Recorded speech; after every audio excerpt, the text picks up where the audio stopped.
Hey, everybody, it's Ryan. Thanks for downloading today's show. And just a reminder, as always, Wake Up War Chant is brought to you by our friends at For the Table, Madison Social, Central and Township in the heart of College Town.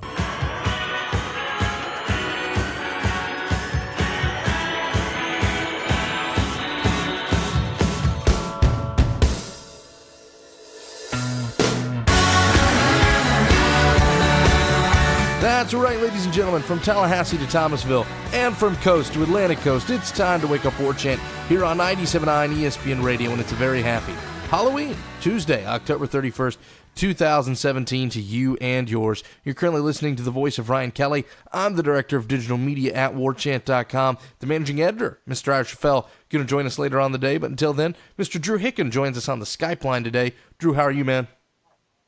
I'm doing well. How are you? I'm doing all right. Happy Halloween to you, sir. And before we get going, you can always tell a lot about someone by their candy of choice on Halloween. So what will you be eating this evening? I need to know.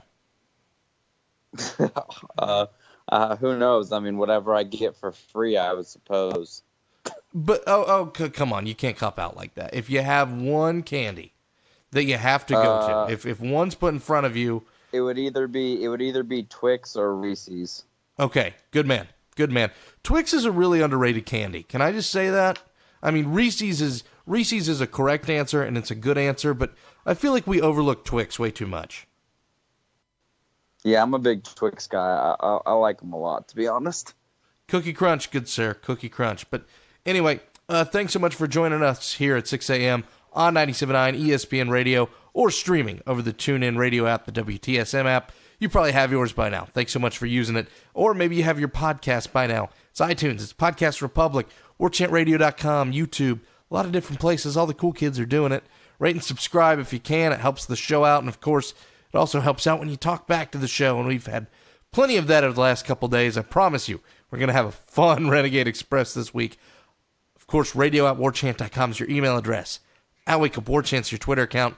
And finally, we can't get all this stuff done without our friends at For the Table, Madison Social, Central, Township, the Soto Bacon Company, all, of course, right here out of the capital city of the great state of Florida, home of the Florida State University. And speaking of the Florida State University, the press got a chance to go to FSU yesterday, and here's some pretty interesting things from Jimbo Fisher and some players. And by players, I mostly just mean one player, and that's Jacob Pugh, who did not hold back kind of in his assessment of this team, where it is, where it's at, and where its leadership has been. And, well, he's a senior linebacker.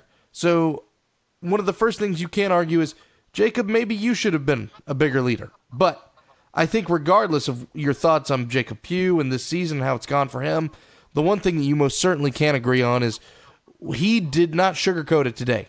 He left things out on the field. He made it the absolute truth when he said, quote, lack of leadership, when he was asked what went wrong this season. Quote, everybody is just doing their own thing, pretty much. I feel like everybody is worried about everything else.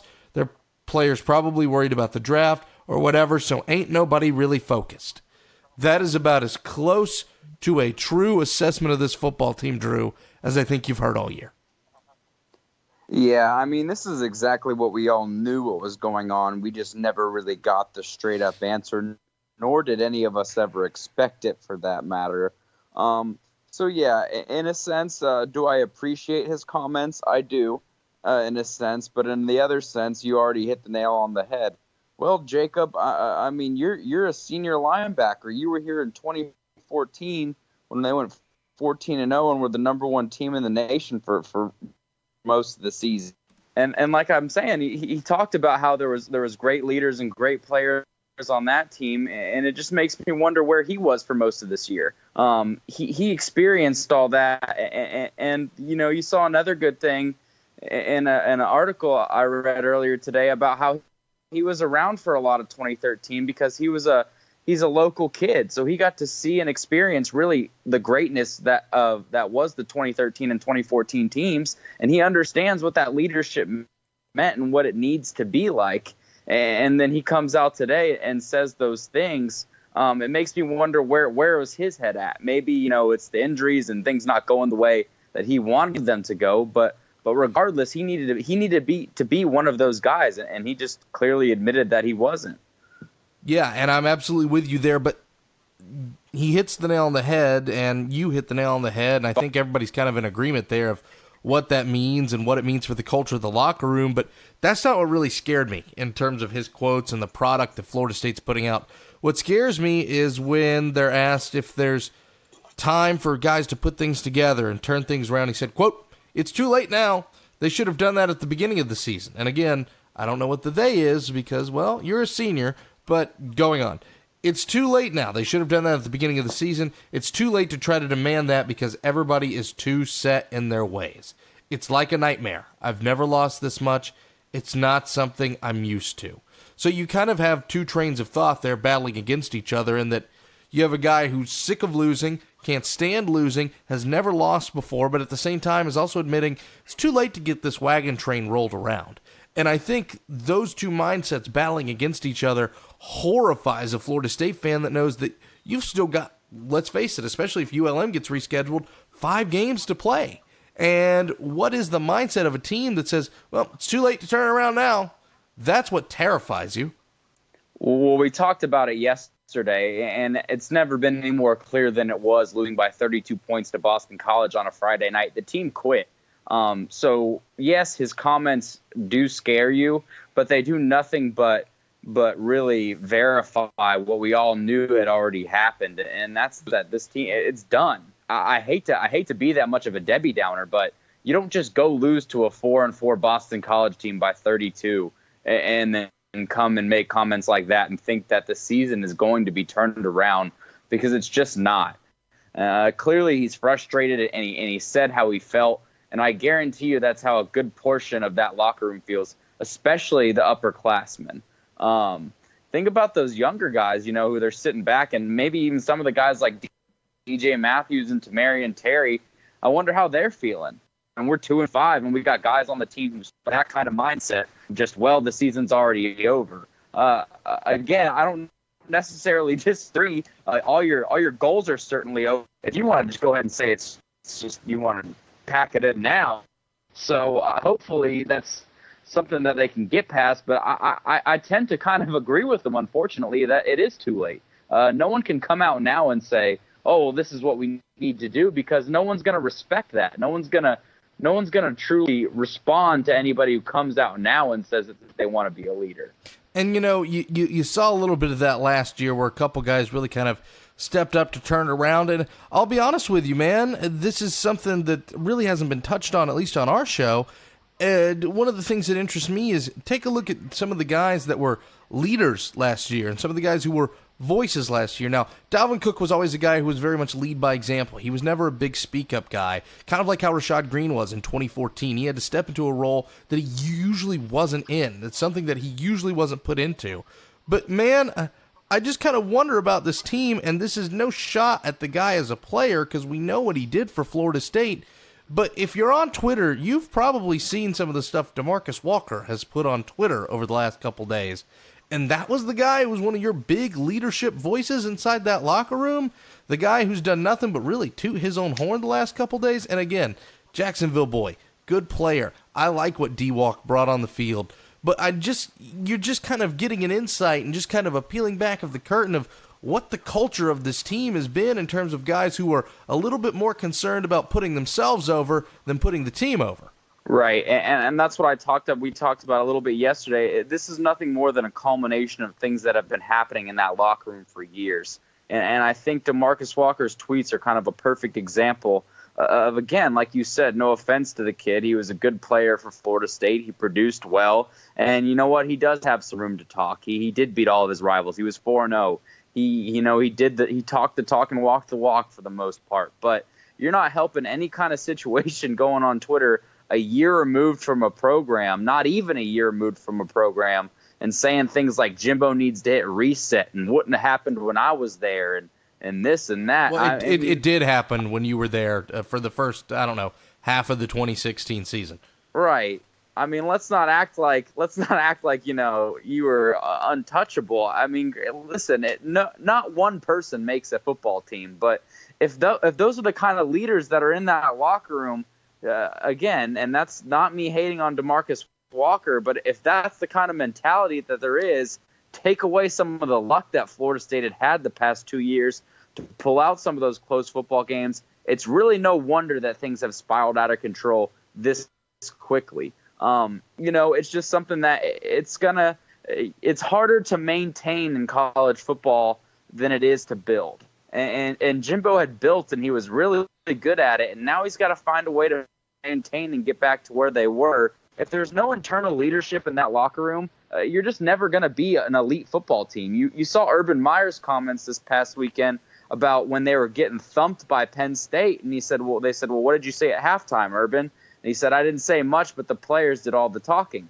That's what you need. You need those Telvin Smiths, those Jameis Winstons who take control of a locker room, because players at the end of the day are going to respond and respect more to players that they have more in common with than they are 50-year-old defensive coordinators.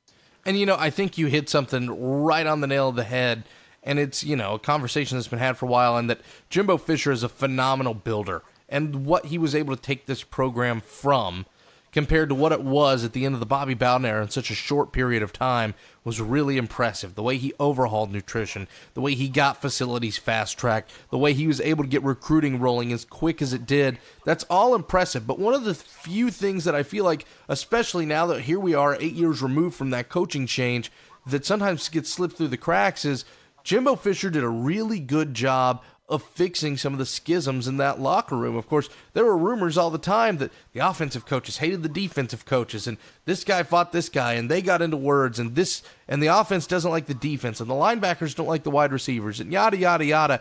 That talk went away really, really quickly when Jimbo Fisher became the head coach. It was about togetherness in the locker room. It was about guys liking other guys and playing for the guy next to you.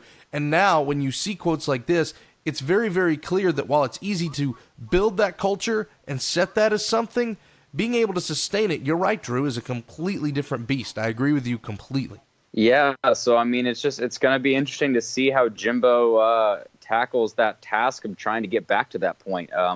Like we've talked about, I think, there's obviously has to be some wholesale changes.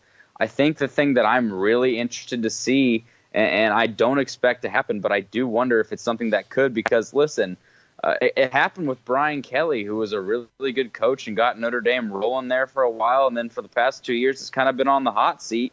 He looks into his program, makes some changes, gets an offensive coordinator, and all of a sudden, look at Notre Dame. Something that Jimbo's going to have to do. I do wonder if he's willing to give up calling plays, or if he's willing to get an offensive coordinator, and what kind of impact that could potentially have. Even in recruiting, because we talk about, right, and Saban tends to run a very simple offense, and that allows him to get those elite playmakers on the field quickly. And you see time and time again at Florida State, where guys like Cam Akers and Dalvin Cook and guys like that, and Tamarian Terry and DJ Matthews, it takes them some time to get on the field because of the complexity of that offense. I do wonder if Jimbo maybe could go to an offensive coordinator and maybe shake things up a little bit. Again, I don't necessarily expect to see that happen, but I just really am curious to see what route he takes in trying to get things back to where they need to be, because it's obvious that there's a lot of things that are broken inside that program right now. You mentioned the Notre Dame topic and Brian Kelly kind of reinventing himself. Our own Gene Williams even brought that up in his 5 Takes column, which is on warchant.com right now. And I think it all boils down to this. You can talk about all this all you want, but for Jimbo Fisher, the question is this. Do you love your process more than you hate losing? Because at the end of the day, one of those two is going to win out. Either you're going to commit to the way you do things, whether it's dated, whether it needs to be refreshed or not. Either you go down with that ship, it won't be today, it won't be tomorrow, but somewhere down the line, or you hate losing enough, and you hate what's going on right now enough to where you're able to make the necessary changes, and you're able to survive. There's plenty of stuff going on in college football right now. As a matter of fact, the first top 25 of the actual college football playoff committee is coming out tonight. We're going to discuss all the stuff going on in the weird college football landscape. And, of course, our own Ira Schoffel later on in the show here on Wake Up War Chant, 97.9 ESPN Radio.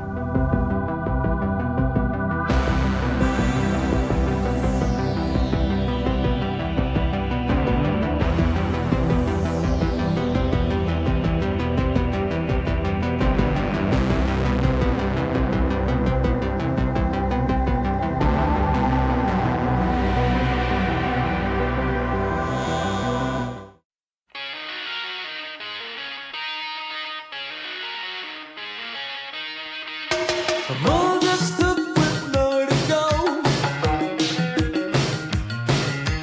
Walking with a dead man on my shoulder. I'm all dressed up with nowhere to go.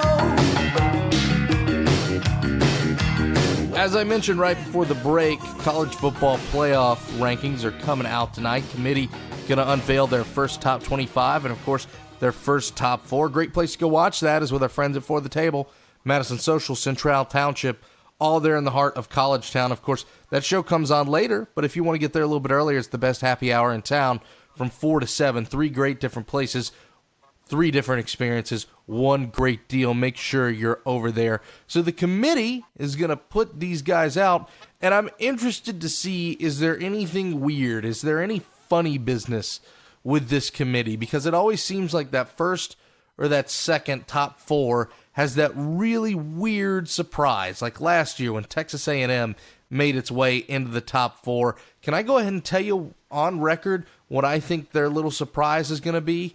Alabama is not number 1. Georgia is. I think Georgia fully deserves to be number 1. I mean, they just have they've looked great.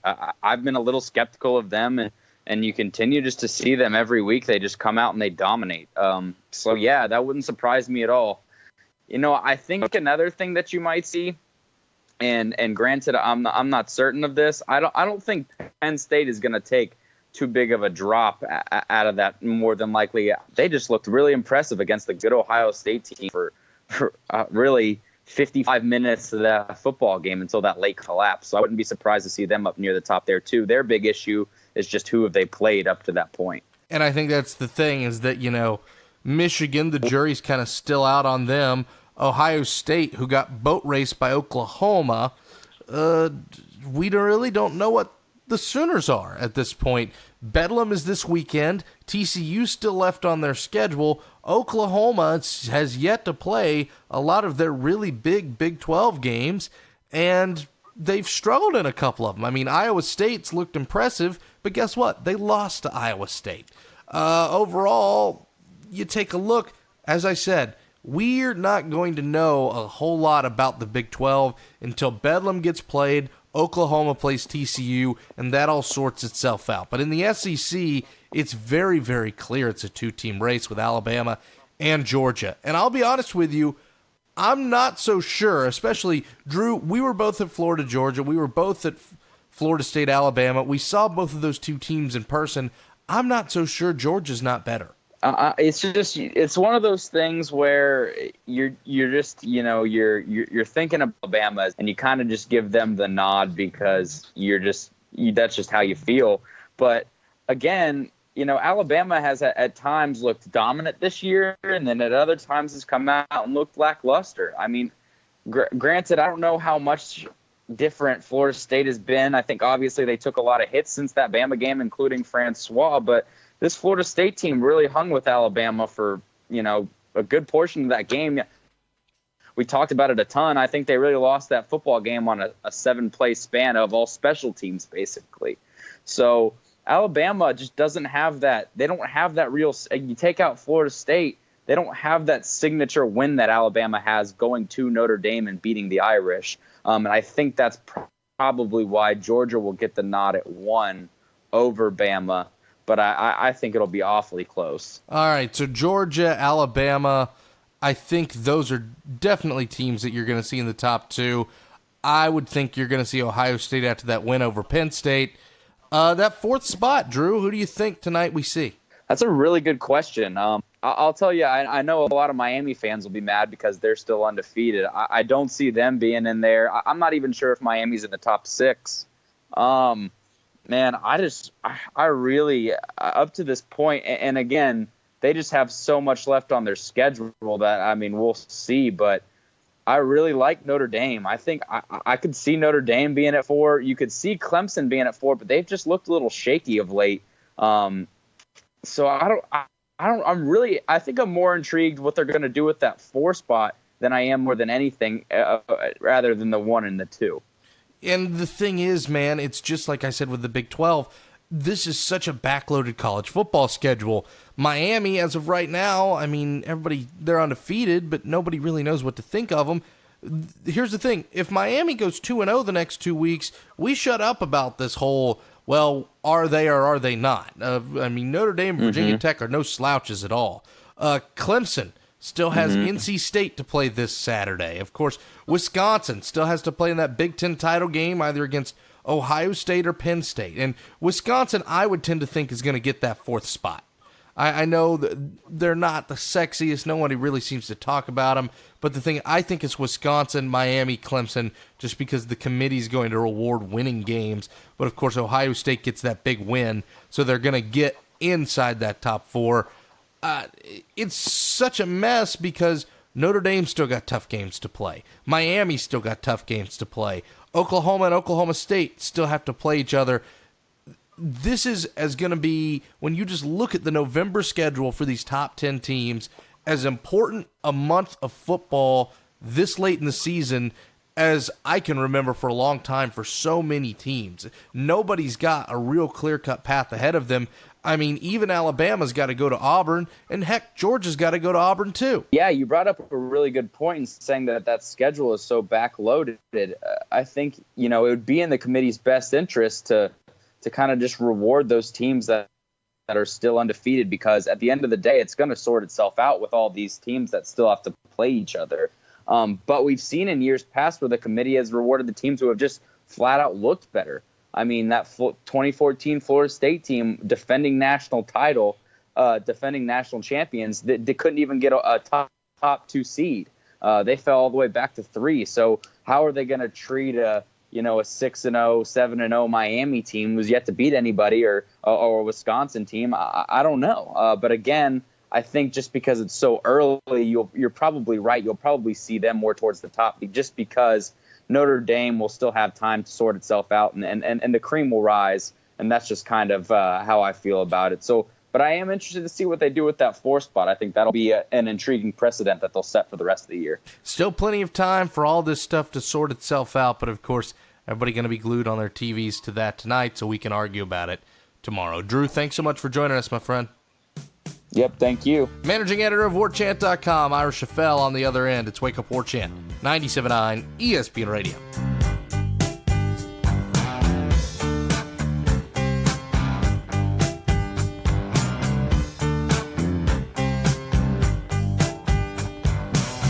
I saw a werewolf with a Chinese menu in his hand, walking through the streets of Soho in the rain. Darn pop-ups and video ads. Are you wasting your time again on clickbait FSU updates that are bloated down with ads? Yeah. And after crashing my computer, the information isn't even up to date. You're on warchant.com. What's really going on with the Seminoles? For the real scoop, you'll need to get your own War Chant subscription. What's it cost? Free! There's a 30-day trial offer right now. You know I like free. Sign me up. Use the promo code WARCHANT30. That's WARCHANT30. Nobody has more accurate and timely information on the Noles than WarChant.com. WarChant.com, your ultimate Seminole source. Wake Up War Chant, I said we could talk forever to Mr. Ira Schoffel, and I really did mean that, because there's so much stuff to dive into, and of course, there's even more things to dive into now that Jacob Pugh has said his piece, and Jimbo Fisher's gone on record again, and of course, Florida's still looking for a head coach. So we welcome back in the managing editor of WarChant.com, Mr. Ira Schoffel. Ira, how are you, sir? I'm good, Ryan. How are you? I'm doing all right, buddy, and let's just pick this up right kind of where we left off.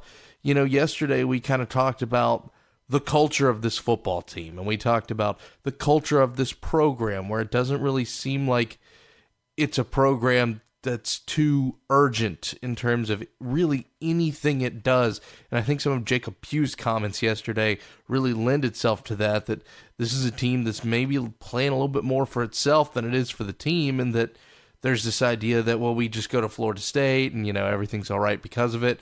And I think it's impressive that you finally saw someone inside that organization speak up and say, yeah, all is not right here. Yeah, I think it was, it was definitely surprising to see, Jacob Pugh, a guy who, has been team for 4 years. He's been part of the program. He's been a guy that the coaching staff has praised. They were super high on him in the spring. And for him to kind of come out and, basically call out his team, call out his teammates, it says a lot. I don't think it's shocking what he said. I mean, the fact that leadership and that's I think we see that on the field when his team gets behind or, when their backs are against the wall, a lot of times they've really struggled, and they've struggled to hold on to leads and things like that. The part about saying that maybe some guys are looking ahead to the NFL, again, that's one of those things that I think, most people have kind of speculated. To hear a player on the team say it, backs up those concerns. So, I don't think there was any revelations. I think it was surprising to hear a player on the team say it. Again, I just think it's another sign that what's wrong with this team isn't necessarily scheme, necessarily talent, but it seems to be a team that doesn't really play well together.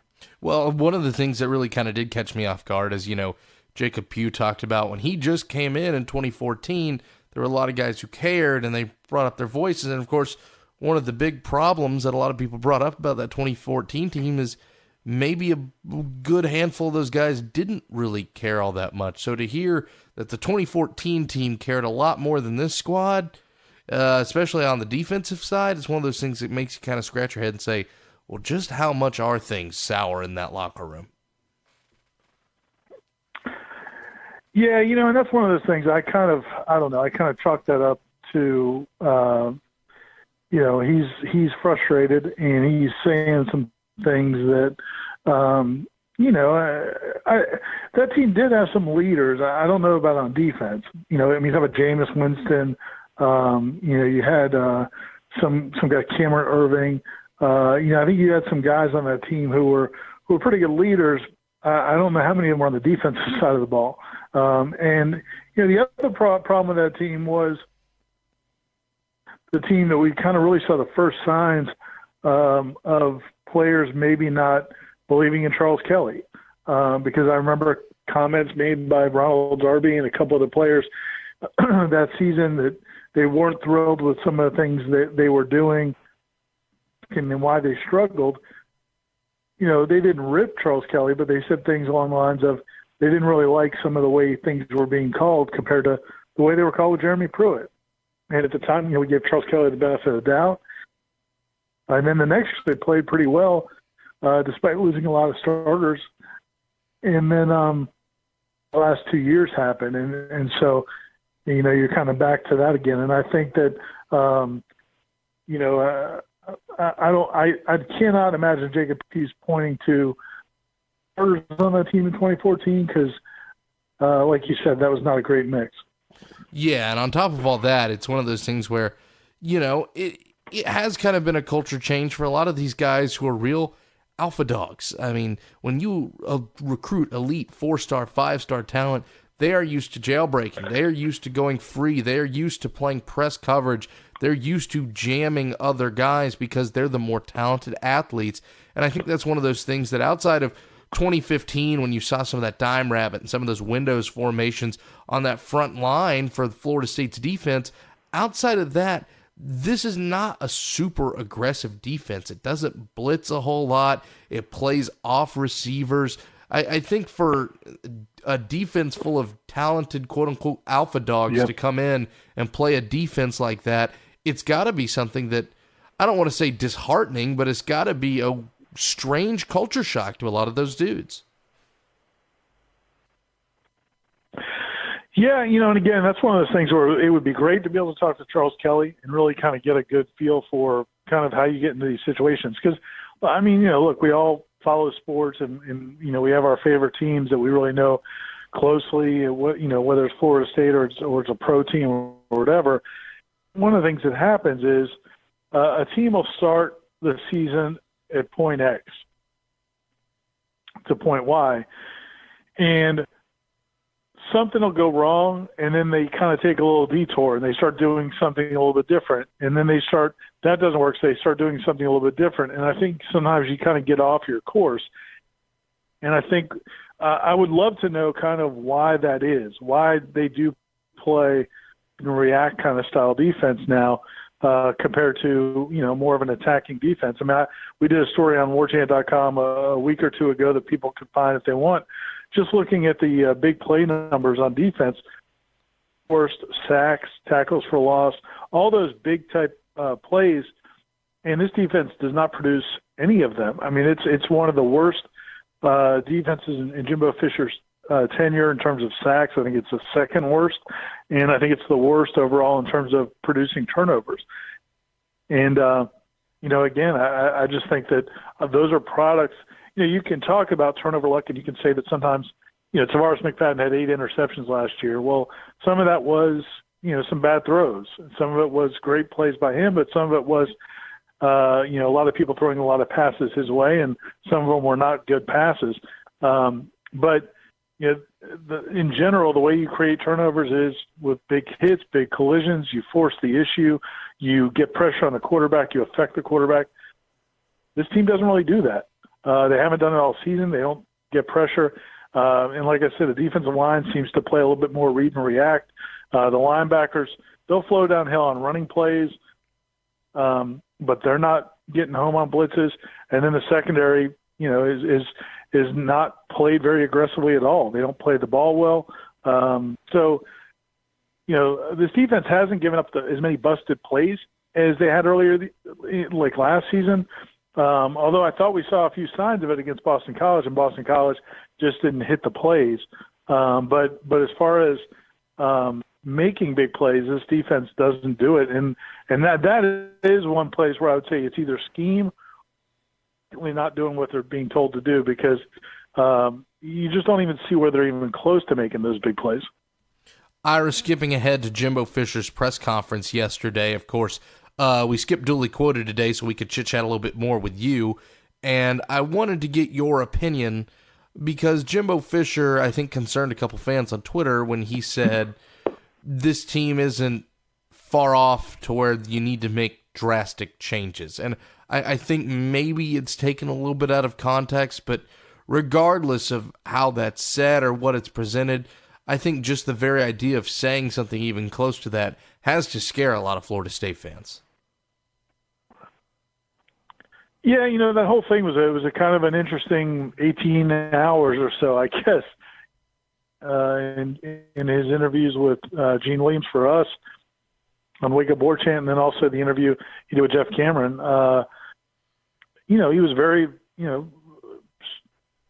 strongly worded comments about this was unacceptable and he was going to fix it. And, he was really not happy. They didn't compete. They weren't competitive.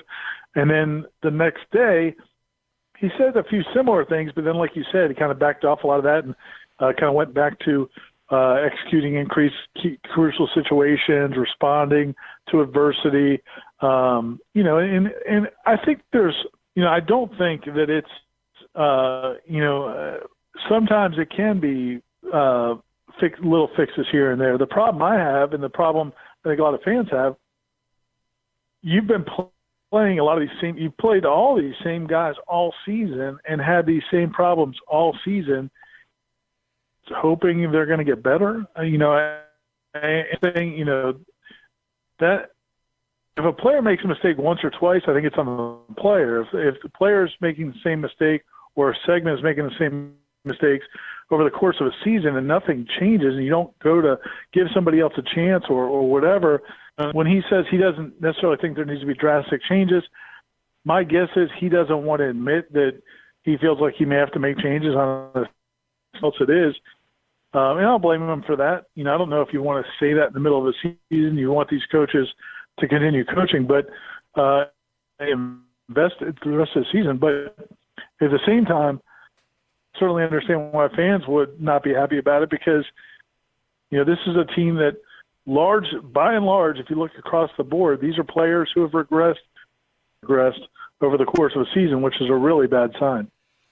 Overall, Ira, a couple more things I wanted to pick your brain on outside of that, but I do think the one encouraging thing is, once again, Jimbo Fisher did double down, opening up his press conference and saying, what happened is unacceptable, and what happened on Friday is unacceptable, because You know, he even said it. They kind of came out at first, and then when they got punched in the mouth, they kind of laid down to it. It was one of those things where when you watch that game, and I think we discussed this a little bit.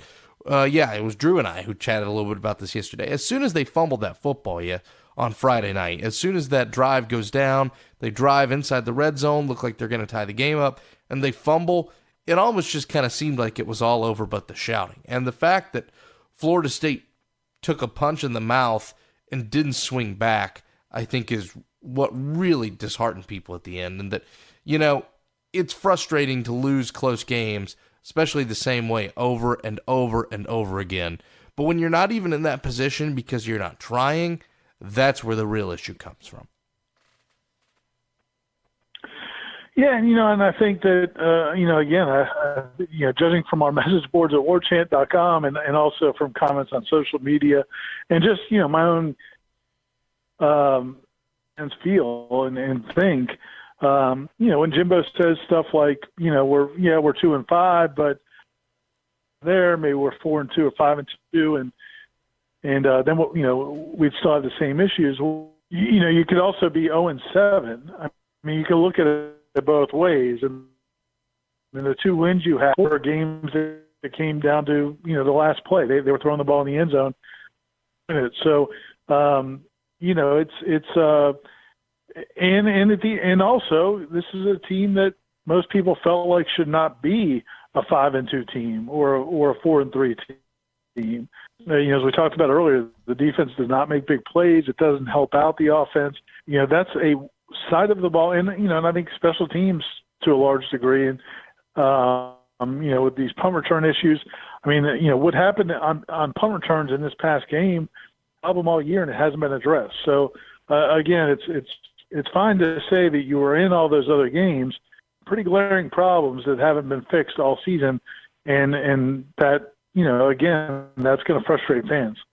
All right, finally, two more things before I let you go, Ira. First of all, I didn't get a chance to pick your brain about the situation in Gainesville, Jim McElwain leaving, stepping down. I kind of equated it to this with Drew yesterday. It's the idea that when your boss doesn't like you in the first place, don't give him an excuse to fire you. And I feel like when Jim McElwain made those comments last week to the press, it was a booster situation that, as we're learning more and more about this situation, the schism between Jim McElwain and the boosters started early, and it often got wider and wider and wider. And it really became a situation where Jim McElwain gave Florida and gave its boosters, who, of course, expect, whether you think the expectations are real or not, excellence straight out of the gate. They gave them an excuse, and now he's out of a job. Yeah, I mean, there's no doubt about that. I mean, there's a lot of coaches who, there's a feeling among some coaches in today's day and age, if I lose, I'm going to get fired, and if I win, they're going to keep me. So I don't need to, do the rubber chicken tour and do all the, glad handing and things like that the coaches used to do. I mean, that was kind of the thing. Bobby Bowden was great at. So many coaches good about, entertaining boosters, making, doing public appearances, doing things like that to kind of build support. Kind of a lot of these, newer head coaches don't feel like that's a priority to them. They're worried about making friends with the boosters, and they kind of feel like as long as I win, out of my way. Well, the problem is, what happens if you don't win at a high level? On top of that, you're supposed to be an offensive guy. It's the same thing as the Muschamp era. They brought in a new athletic director, and he couldn't have created a worse situation for himself. It's surprising he's gone this quick, but at the same time, it's probably not that surprising. Ira, we're all out of time, my friend, but thanks as always for taking some time with us. I know, again, we literally probably could have done this for another half hour, because here's the thing. Yeah, you're 2-5, but there's no shortage of things to talk about. This is true, and certainly to write about over at .com. Thanks, Ryan. Thanks to you, Mr. Schoffel. We're putting a ball on this thing right after this. It's Wake Up War Chant on 97.9 ESPN Radio. Brought to you by your friends at For the Tip.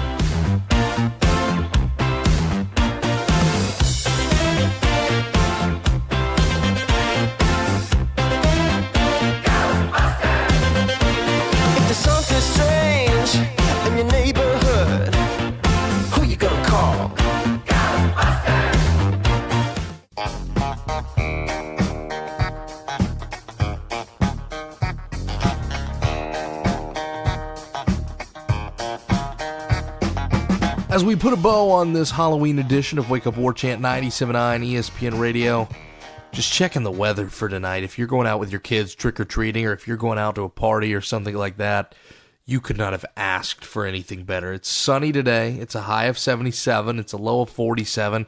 I'd imagine, I'm no meteorologist. I'm no Mike McCall or Rob Nicotolo, but what I will tell you is that probably means I'd venture to guess, high 50s, low 60s?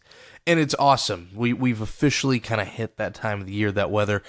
Being in the stands of Florida Georgia Saturday, gosh, that was great football weather. It was cloudy. It was kind of that fall overcast, but no rain ever came. There was a sunset. It was so nice. It made me kind of jealous that, listen, I'm the first one to tell you, the press at Florida State, because of having a closed press box, is very, very fortunate in September when it's those high 80s, low 90s style games. But, man, when it gets to this time of year, I wish we had an open-air box. I would love to experience this, or just have, some windows to open up, just because it feels so good this time of year. Rocking the long sleeves with the light jacket. I'm not looking for anything. I'm not looking for any heavy hoodie stuff. I'm not looking to, cover any plants outside or do anything like that. But just to have this nice, cool weather, and to do it around the time it should be. Late October, early November. You know what? We had a late hot streak, but now that things are starting to cool down, it just feels like football. The only thing that doesn't feel like football is Florida State being 2-5. And I can't much do anything about that, but don't let that throw a wrench in your plans. Go out, have fun, be with your kids or your friends or whatever. Stay safe, don't do anything too stupid, and have yourself a good time. Before we run, I do have to issue a little bit of a correction before we run here on Wake Up War Chant, and that was yesterday I said that Syracuse was the homecoming game, and for whatever reason I thought it was, but I was wrong. Delaware State is the homecoming game, so how about that? Florida State, knock on wood, is going to win on homecoming. Gosh, it blows my mind, and I know I've said this before, but just thinking of that again, it's just like, maybe that's Florida State's first win at home, because if they don't win Saturday, that's going to have to be it. It's hard to believe we're going to be into November and Florida State will not have gotten a W at Doak Campbell Stadium. That more than anything to me is what kind of blows my mind. But again, maybe they can change it here on Saturday against the Syracuse Orange. We're going to talk a little bit more about the Orange tomorrow, and of course, a little bit more about the weird football season. It's been for the whole state, not just for FSU, on Wake Up War Chant. My thanks to Drew. My thanks to Ira. My thanks to you guys for listening. Mike's up next here on 97.9 ESPN Radio.